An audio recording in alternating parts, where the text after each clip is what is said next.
Hey there, stop looking so blue. Ha ha ha ha ha. Hello, my baby. Hello, my honey. Hello, my ragtime gal. Suddenly you kissed my wife. Baby, my heart's on fire. We now review the Titans Return Deluxe figure, Scourge, along with his headmaster, Fracas, or Fracas, depending on where you live. The Scourge character was introduced as part of the 1986 Transformers movie, and given a pretty crappy toy. The animated model was smooth with cool bat-like wings. The figure was a clunky, mishmashed shell former which bore little, if any, resemblance to the cartoon version. 30 years of advancement in toy technology may have allowed them to correct the dismal failure of the mid-80s. We shall see. The box is standard deluxe, smaller than the Combiner Wars boxes, which often included a comic book. No such love with this line. The figure is displayed prominently in its plastic stasis bubble with a product shot below. On the back it shows a list of other figures that you can swap heads with, as well as showing off photos of Scourge in both modes and a little diagram on where to park the headmaster as a pilot. The multilingual bio reads, "The Decepticons unite with Titan Master partners to power up for battle. Fracas can steal the powers of other bots, letting Scourge harness whatever ability suits his sinister plans." They also order us to buy Autobot Blaster, Voyager Galvatron, and Deluxe Skull Smasher. Let us unbox Scourge and see if his sinister plans will net him a high score. And here's Scourge out of box and in his alt mode. Scourge's vehicular mode is supposed to be some kind of futuristic hovercraft spaceship thingy, but it just sort of winds up looking like a bar of soap. This updated version at least has a fin or two so as to present the illusion of flight capability. The vehicle is primarily blue with bluish-white trim and has a goodly amount of detailing so it doesn't appear to be too smooth or flat. Some silver-gray highlights break more of the monotony.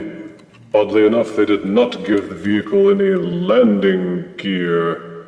You simply set it on the folded-out shin plates and the robot chest. And there, that's its landing gear. This is one of the flaws of the Scourge figure. In Generation 1, Scourge was a shell former. All you did was fold the wings around the body to enclose it, and that was pretty much the transformation. This remake does pretty much the same thing. The robot body is enclosed by the wing flaps, but, well, you can see for yourself the robot body is still there. They at least sculpted these shoulders so that they resemble engine thrusters as they jut out from the back of the wing enclosure. There is an opening cockpit, which can be used to enclose and seat the included Titan Master figure. Beyond that, there are no other features to speak of for the vehicle mode. The included Titan Master figure, Fracas, has a mini swiveling head on top of it. It also sports rotating arms, swiveling hips, and bendable knees.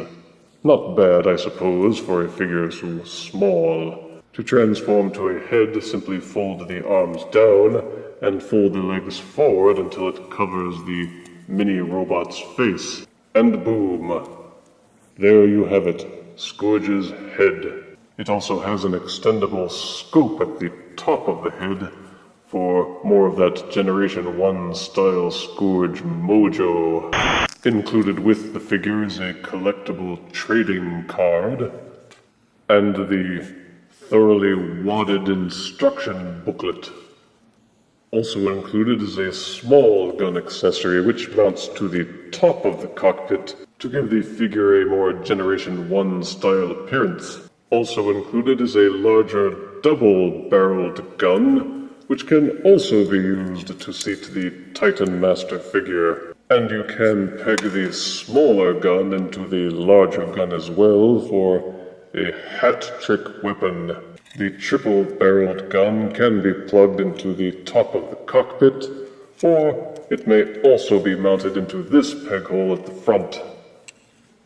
To transform the Scourge into his robot mode, first remove the accessories, unpeg the wing flaps from the sides of the arms, then rotate the wing flaps so that they are slightly out of the way. Untab the arms from the sides of the chest. See, they plug together like so. They also have a hinge which allows them to swivel up. Swivel the arms down to the sides. Flip out the wrists to complete the arms. Split apart the front of the spaceship, which tab together like so. Unfold the legs. You will see that the chest and the body are now ridiculously far away from one another. They did that on purpose. Rotate this section 180 degrees, and then push it in until it clicks into place. Rotate these panel sections so that they are facing this direction. Take these side panels, which were the landing gear, and rotate them so that they close over the front of the shins. They tab into place in these small slots here. Fold these sections backwards to form the heel spurs. Then rotate out these panels to form the front of the feet. In this configuration, the robot mode is mostly complete. In robot mode, the updates to Scourge are more noticeable, whereas the Generation 1 figure had only a few points of articulation. Titan's Return Scourge has much more. The detailing is still good. They even have some paint that mimics his old Generation 1 style chest. The flaps on the back do a much better job of looking like wings than they did 30 years ago, and they even articulate a little. The figure does a good job of not falling over despite being back-heavy, mainly due to the very large heel spurs which they wisely included. The only noticeable gaps on the figure are in the forearms, where the hands fold in for the transformation. As a head, Fracas looks convincing with Scourge's trademark cybernetic beard and mustache. The head seems a bit squarish compared to his Generation 1 head, but the Titan Master figures all suffer similarly in that regard. It should be noted that on my figure at least, the head fits in only very loosely. It wobbles and rattles in its peg socket very annoyingly and even falls out sometimes when trying to pose. If there's any way to tighten this, pass it along. Floor polish doesn't seem to be working in this case. Sadly, other Titan Master heads don't seem to fare much better in Scourge's neck hole. Galvatron's Nucleon Titan Master in particular doesn't seem to grip in at all, and will only stay in when the figure is held level. The gun accessories can be plugged into either one of Scourge's hands, or you may separate them to give him two guns. You can even still have the Titan Master sitting in the little cubbyhole to make the process of aiming much less efficient. The head will rotate 360 degrees because the Titan Master's head does too. The shoulders are both hinged and ball-socketed, and allow for a wide range of posing while being solid enough to maintain those poses. There are upper bicep swivels, 90-degree bending elbows, and folding, tilting wrists. The waist does not rotate once it is clicked into place, but the hips will rotate forwards and backwards 360 degrees, if not blocked by the kibble, as well as splaying in and out on lightly ratcheted hinges. Upper thigh swivels are included, and the knees will bend forwards and backwards until stopped by the kibble on the shins.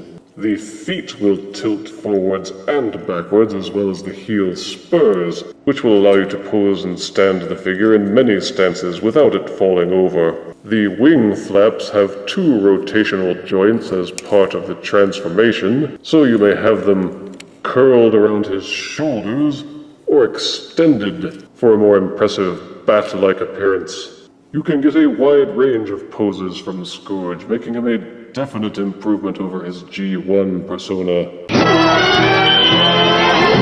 For size comparison, here is Titan Master Scourge next to Generations Deluxe Scourge.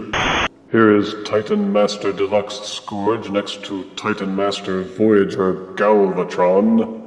Here is Titan Master Deluxe Scourge next to Combiner Wars Legends Bombshell.